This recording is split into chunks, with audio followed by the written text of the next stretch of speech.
Good morning and welcome. As we begin, I'd like us all to reflect on the fact that we are gathering here on the unceded, unsurrendered territory of the Algonquin Anishinaabe people. This has been their land and their home for thousands of years. My name is Jeff Turner. I am the chair of the board of the Ottawa Centre. I welcome you all here today, and on behalf of the Centre, our board, our tenant agencies, and our performance venue operator, Lisa Zabetnu, I extend a heartfelt welcome and thank you to Yasser and his team and the Government of Canada. This thanks is not for us. It is for the 20,000 people who come through our doors every month. Bronson Centre has become home to all of us in many ways, and in ways we could hardly have imagined. I've been involved in this facility for over 20 years. It has become the heart of Ottawa. And we should extend our sincere thanks to the sisters of the Grey Sisters of the Immaculate Conception, who founded Immaculata High School, where we are right now, almost 100 years ago. And in 1996, they founded the Bronson Centre, and the legacy of all their great work continues through us today. The Canadian Community Revitalization Fund recognizes us as an integral part of our shared heritage. With this investment from the Government of Canada, we are creating a walk-through, welcoming experience for everyone who comes to the Bronson Centre. From the new lighting just now being installed at the Bronson Avenue streetscape, to the new main entrance, to the fire and soundproof doors for this venue itself, and even going way to the back to the service area, to the loading docks. We are back, we're past the pandemic, and we're ready to roll, and we're welcoming people. This venue we're in right now is open to 1,000 people for every show. But that hardly counts everyone who comes. People from all backgrounds and all walks of life come to the Bronson Centre. As our colleagues at Somerset West Community Health and Sparks Live know, as a community of service agencies, we all make Ottawa Centretown a wonderful place to live, work, and play. Again, many thanks to the Government of Canada and Yasser and his team. It is now my great pleasure to introduce our special guest, Yasser. Yasser Naqvi is a Member of Parliament for Ottawa Centre, a diverse urban community in the heart of the nation's capital. Yasser and his family arrived in Canada in 1988 from Pakistan, after the government there imprisoned his father for leading a pro-democracy march. With an upbringing deeply rooted in the values of democracy, social justice, and compassion, Yasser knows how important it is to be involved in the community and to give back. Yasser's passion for his community resulted in being elected as the Member of Provincial Parliament for Ottawa Centre in October 2007. He was re-elected in 2011 and 2014. We met, Yasser and I, while I worked at United Way, Ottawa. It was the launch of Kindness Week, and Yasser's first ever event as a novice MPP. It was there he met the late Rabbi Reuben Bolka, who became a mentor for the young member of the legislature. On February 22nd, 2011, Yasser introduced a bill declaring Kindness Week in Ontario. He went on to support the efforts of the Rabbi, Senator Jim Munson, and myself to establish a bill declaring the third week of February National Kindness Week in Canada, the first country in the world to do so. All this to say, it makes perfect sense that he is here with us, that he is engaged with us, and he is so supportive of this facility and the work that we do. So much to help so many. And with that, I would ask you to please welcome my friend Yasser Naqvi.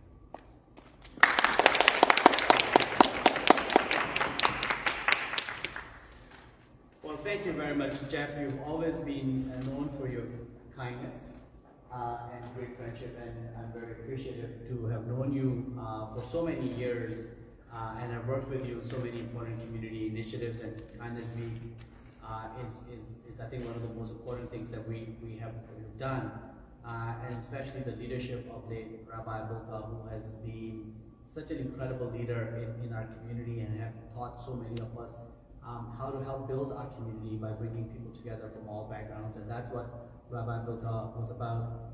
Jeff and I were just speaking earlier, and we were just remembering the rabbi, the late rabbi, and the impact that he made in our lives and in so many Ottawans. So may he rest in peace. Thank you to Bronson Center for hosting us here today, and I do also want to acknowledge that we are gathered on the unceded and unsurrendered territory of the Algonquin and Anishinaabe peoples. It's extremely important for us to recognize the land we live on and the original stewards of this land, so that we can be resolved to learn from the indigenous peoples of this beautiful land and be equal partners with them in maintaining and sustaining this land as well as they did for millennia. So it's an important responsibility as settlers that we bore. Bronson Center, as many would know, is a very special place for all of us. I've been coming to Bronson Center as a local elected representative, but as an individual as well for decades now, whether it is for community events or in memoriam of some important community leader who may no longer be with us, or just for political debates or political activism. Bronson Center has been a place for so many people, not to mention the incredible community organizations like Orchestra and others who are housed at Bronson Center, who are doing such amazing work across our city. And this is the seed, this is the place where that seed germinates. And so thank you to everybody who's involved in Bronson Center for the work we're doing. And I think that ties in really well with the announcement we're making today through Government of Canada's Community Revitalization Fund. We know that our community places like Bronson Center or Dalhousie Community Center or Spark Street are a key asset for all of us to continue to live in an inclusive community. All these places, organizations were integral in providing key services to our community during the pandemic. We knew before the pandemic that these organizations and the people behind them are important to our community. But I think we learned a lot during the pandemic that how we would have not survived, perhaps, or have lived through that very difficult time that our community was facing during the pandemic without the key and integral services these community organizations provide every single day to the members of our community, especially those of us who live in Centertown. And that is why I feel very strongly, personally as a local member of parliament, that we invest in these great community spaces to make sure that they're ready for the years ahead and the challenges ahead, that they continue to serve our community in the manner in which they have done in the past, especially during the pandemic. So the announcement today, which is a little under $875,000 that's going to 3 organizations, Bronson Center, Somerset West Community Health Center, and Spark Street VIA, is really important in investing in those community places. Whether it's Bronson Center making this particular facility more accessible and more attractive for people to come and use the important services that are provided, or the work that Somerset West Community Health Center is doing as part of the Dalhousie Community Center to create an industrial kitchen that will be able to serve more members of the community that live in that ever-changing neighborhood which has some significant needs. It's really important. Or the work Spark Street VIA is doing in making downtown attractive again for people to come and help revitalize our downtown by creating a public space, a public park just around Spark Street. All these things are so important that I think helps us and guide us to move forward through the pandemic and just have a brighter future ahead and create those opportunities for those inclusive spaces for people to live in. So I'm just thankful to all of you for your leadership. My job always has been to work with you, and I cannot just stress how incredible partners all of you have been, and your creativity and your ideas, and in the little way that that I, as a local member of parliament and government of Canada, could help with these investments I think it's just speaks to what partnerships can accomplish, and I look forward to. I know there's a lot more projects that we're working on, and their needs are, and I look forward to continue working with you. So thank you very much, and congratulations to everyone for this really important funding, and look forward to more such announcements, not for the sake of announcements, but to recognize the important work that's happening, and those investments that are very important and necessary in these important community organizations. So thank you. I'm going to now ask my good friend Corey Mabel, who is the Executive Director of Ottawa Centre, to come forward, and then we'll also be hearing from Nini Cloutier, who is the Executive Director of Somerset West Community Health Centre, who I should remind everyone is retiring very soon, which is a huge loss for our community, because Nini has been an incredible leader, but this is a much deserved break, but I'm confident we will see her remain involved and engaged in many community initiatives, leveraging her expertise. So Nini, thank you very much for your community service. And then we'll be also hearing from Kevin McHale, who is the Executive Director of Sparks BIA. So Corey, be able to speak. Corey.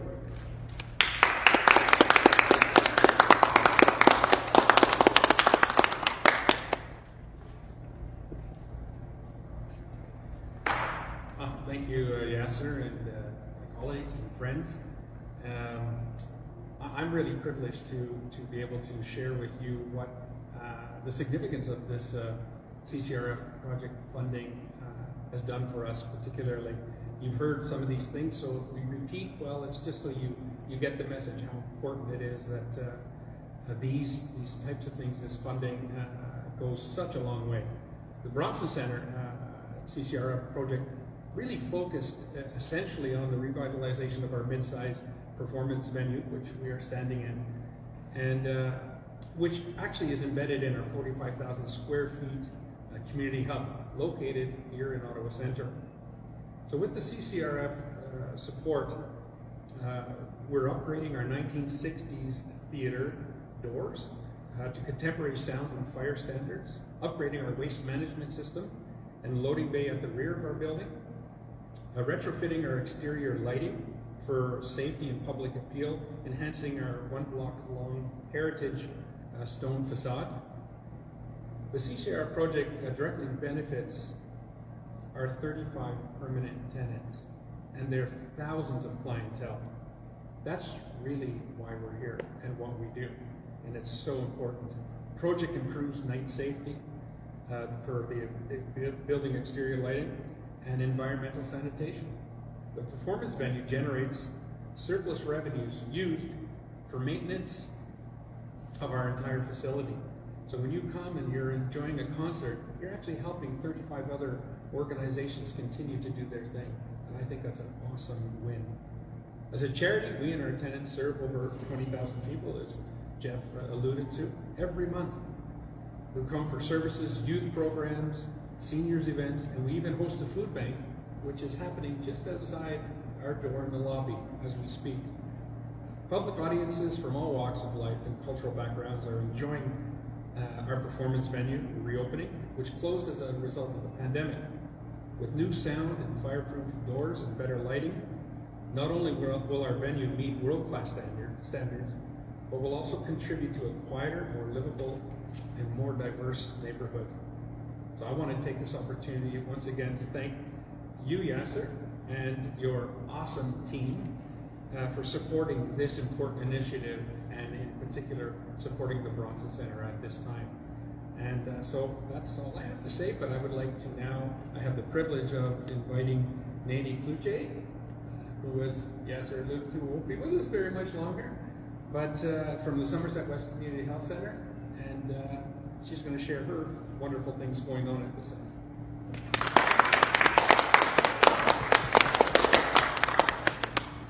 Thank you so much, Corey, for the introduction, and thank you to Bronson Centre for also hosting today's event. And I wanted to say that Somerset West provides health and social services in this area and has regional programs as well. But I also wanted to say thank Yasser for the kind words. Throughout my career, Yasser has always shown up, you know, when the need has been in the community, and has always been an encouraging force. So it's wonderful that I have the opportunity and privilege to thank the Government of Canada and Yasser for the generous funding for the Somerset, so that the Somerset West Community Health Centre is able to install an industrial kitchen in our hub at the Dalhousie Centre. And this kitchen will be used for a range of Somerset West programming as well as the general community. And the Dalhousie Centre is an intergenerational hub for the community with programming on site, spanning every age group from infants to seniors, and primarily serving low-income families and individuals. And this updated space will provide opportunity for social benefits as people come together to participate in group cooking classes, workshops on how to make affordable, nutritious meals, and many community cultural celebrations that are so important for the vitality of a neighborhood. And certainly we look forward to many of those. And the impact of this investment will be tremendous for the children, youth, families, and individuals in our community. It will improve access to affordable and culturally appropriate food, and this is especially important right now when there are rising costs for food and increasing food security. Also, this kitchen meets all infection prevention and control standards, and the funding also made it possible for us to update the electrical and HVAC systems in the building, which will result in more energy efficient lighting, heating, cooling. And as we navigate, continue to navigate out of the COVID-19 pandemic, the Dalhousie Community Centre will play a key role in re-engaging community members, decreasing isolation, and supporting community-based food security. So on behalf of the Board of Directors of Somerset West Community Health Centre, I would like to express our sincere gratitude for this investment that the Government of Canada has made to this very important historical building, the Dalhousie Centre, which is a key asset in our community, just like Bronson Centre. And we need to be very cognizant of all these wonderful community spaces where people can gather and build community connections and also, of course, build community.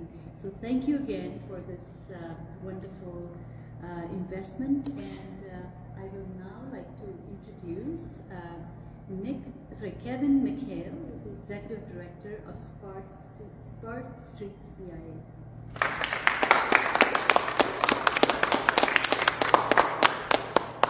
don't want to worry anyone, it's not that long, but I forgot the papers, I'll bring the computer up. Thank you very much. It's actually very humbling to be here when we hear the amazing projects that we just heard about today. In 2018, Sparks, the City of Ottawa City Council and the NCC Board approved a public realm plan for Spark Street, and then essentially COVID hit and delayed many of our projects. And part of that plan was looking at making Spark Street more integrated once again into the center town community. It was perceived as being just a space for the federal government employees, Monday to Friday, and no one else. Our boards realized that that's wrong. There's a vibrant community down here that's looking for a front yard, as we like to say. With limited amount of public spaces in the core, we have 5 beautiful pedestrian blocks, and we wanted to bring those to standard. But with the public realm plan on delay, we were not going to be held back on that. And as Yasser alluded to, there's a list of projects a mile long, and I'm pleased to talk about 2 of them today. With the financial support of the Community Revitalization Fund, the Spark Street Mall Authority and BIA were able to bring shade and play back to Spark Street. Over the last year, we built 2 green zones featuring Muskoka chairs, beautiful planters made from locally sourced cedar. These planters feature a variety of annual flowers and vines along with 8 trees. They really create an opportunity for shade in a space that's very barren and full of concrete and interlocked stone, and they've been an instant success. In addition to our green zones, this year we'll be completing a playing ground located on Spark Street between Line and Kent. This area will take a little used space, this project will take a little used space and turn it into a gathering place for all. Featuring cubes built of steel, concrete, wood, granite. These stacked cubes would be a wonderful place for people, adults to have a coffee and for kids in their imagination to climb mountains. These projects were in the concept stage until we received this wonderful news and this funding. So thank you very much for the incredible support from the federal government. Yasmin Agnews' office and his staff have been amazing. And the Federal Economic Development Agency for Southern Ontario. I'd also like to give a shout out to the staff at FedDev who have navigated us through the grant program process and the reporting process. Have been absolutely phenomenal. When we've run into challenges, they have just pivoted and been spectacular. So a big thanks to the staff there. And with that, I'll pass it back to Yasmin.